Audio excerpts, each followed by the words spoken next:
आप सबका स्वागत है आपके अपने यूट्यूब चैनल सनातनी इंडियन में। सनातन मात्र कोई धर्म नहीं है, यह एक जीवन जीने का मंत्र है। जैसा कि हम सब जानते हैं, सनातन धर्म को मानने वाले हमेशा प्रकृति प्रेमी रहते हैं अधिकांशतः। आज के समय में तो आधुनिकता के चक्कर में आकर ये प्रकृति से विलुप्त होते जा रहे हैं। ऐसे लोग जो सनातन धर्म को पूर्णतया मानते हैं और दिखावे के लिए ज़्यादा हो गया है। परंतु जैसा कि सनातन धर्म के अंदर लिखा हुआ है, हम प्रकृति से सामंजस्य बनाकर चलते हैं। जैसे किसान है, वो खेती करता है तो पशुओं से और जानवरों से, पक्षियों से। भगवान भोलेनाथ के प्रतीक बैल, उनकी जो सवारी है बैल, हम उनकी पूजा करते हैं, वही हमें खेत जोतने में मदद करते हैं। तो ये सारी शिक्षा कहाँ से मिलती है? ये हमें सनातन धर्म से ही मिलती है कि पशु हो या पक्षी हो या प्रकृति का कोई और अन्य हिस्सा हो जो प्रकृति का अभिन्न अंग हो, सबको साथ मिलकर ही रहना होगा इस धरती के ऊपर। ये धरती किसी एक की नहीं है, सबकी है। ये केवल सनातन धर्म सिखाता है।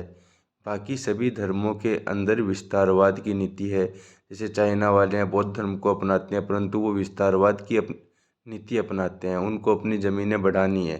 परंतु भारत का ऐसा नहीं है। भारत में हमेशा से सनातन धर्म को मानने वालों का ही दबदबा रहा है, और दबदबा का ये धरती ही हमारी रही है सनातनियों की। और इसीलिए हम प्रकृति से अपना सामंजस्य बना के चलते हैं। इसीलिए तो हम नदी को भी माता के रूप में पूजते हैं, गंगा नदी को, यमुना नदी को। गाय को हम माता के रूप में पूजते हैं, क्योंकि हम उन्हें माता की उपाधि देते हैं। हम उनका आदर माता की तरह करते हैं। सनातन धर्म का ही ये एक, आप मान लीजिए, चमत्कार है कि गंगा नदी का पानी कभी दूषित नहीं होता। जबकि दुनिया में कोई भी ऐसा पानी नहीं मिलेगा आपको दूसरा, जो जिसको अगर किसी जार में या कहीं पर भी ढक के रख दो 5 से 10 दिनों के लिए, 15 दिनों के लिए, तो पानी खराब हो जाएगा।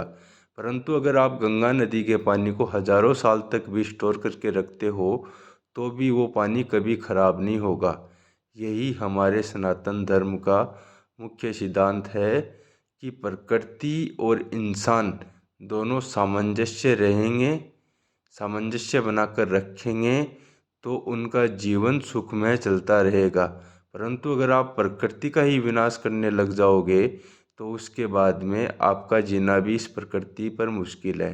प्रकृति अपना कब्जा जमा ही लेगी।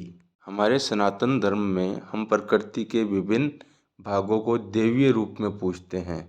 जैसे समुद्र को भी हम देवता के रूप में पूजते हैं, आकाश को भी हम देवता के रूप में पूजते हैं, चंद्रमा है, चंद्रमा को भी हम देवता के रूप में पूजते हैं। जिसमें औरतें करवा चौथ वगैरह का या चौथ का व्रत रख के अपने पति की लंबी उम्र होने की कामना से वो उपवास रखती है।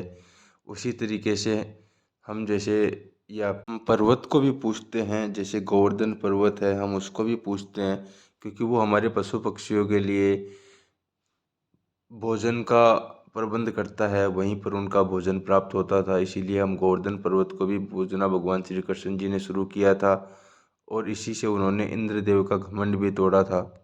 किसान खेत में हल जोतने से पहले अपने हल की पूजा करता है, और वो माता धरती को प्रणाम करता है। तभी तो माता धरती अपना सीना चीर के हमें हमारे भोजन के लिए अनाज उपलब्ध करवाती है। सनातन धर्म में हर एक देवता का कोई ना कोई हम प्रतीक रूप में पूजते हैं, जानवरों को भी, पक्षियों को भी। जैसे आप कुत्ते को मान लीजिए, तो कुत्ते को हम काल भैरव के रूप में पूजते हैं कि वो काल भैरव की सवारी थे। सिंह है, शेर है, उसको हम माता की सवारी के रूप में पूजते हैं। मोर है, मोर को हम शिवपुत्र श्री कार्तिकेय जी के वाहन के रूप में पूजते हैं, वो उनका वाहन है। तो हमारे सभी देवी देवताओं के वाहन मुख्यतः कोई ना कोई जानवर या पशु पक्षी ही होते थे। जैसे गणेश जी का मूषक था। तो ये हमें एक तरीके से संदेश देते हैं। अगर आप इसको गहनता से इसके बारे में विचार करोगे, तो आपको पता लगेगा कि ये जो ईश्वर हैं, ये हमें अपने वाहनों के द्वारा ये संकेत देते थे कि आप अगर सामंजस्य बना के चलोगे, तो हिंसक से हिंसक पशु भी आपका साथी बन जाएगा। और वो हमने हमारे भारत के प्राचीन इतिहास में देखा है।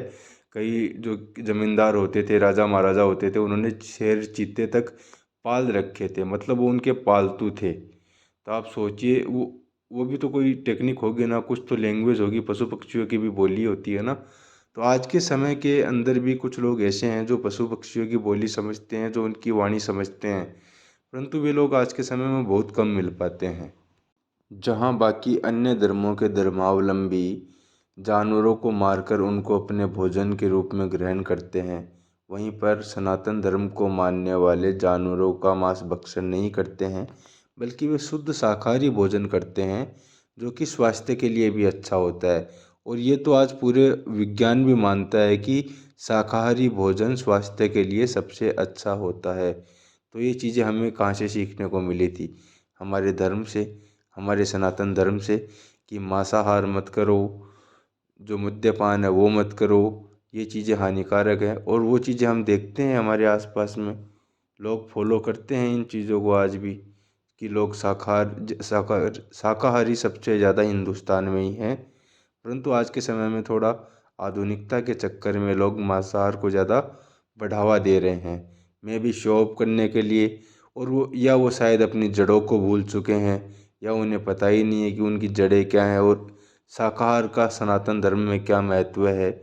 और जो लोग ये मांस भक्षण करके फिर अपने आप को इतना दिखाते हैं कि हम तो इस तरीके से प्योर बड़े वाले बाबा, मैंने काफ़ी ऐसे बाबा भी देखे हैं जो कि मांस भक्षण करते हैं, मदिरापान करते हैं। अघोरियों की अलावा बात कर रहा हूँ मैं, जो वैष्णव अपने आप को वैष्णव बताते हैं, जबकि वैष्णवों में मद्यपान और जो आपका मांस भक्षण है दोनों वर्जित है।